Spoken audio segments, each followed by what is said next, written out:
বন্দুক নিয়ে দৌড়াই না।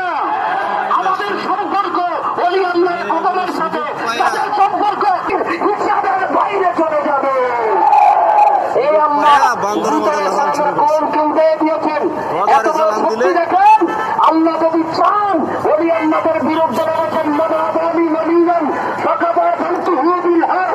আল্লাহর হাবিব হাদিসে কুদসির মধ্যে আছে, যারা ওলি আল্লাহর বিরোধিতা করবে তাদের বিরুদ্ধে যুদ্ধ আমি আপনি নয়, স্বয়ং আল্লাহ তাআলা করবে। আজকে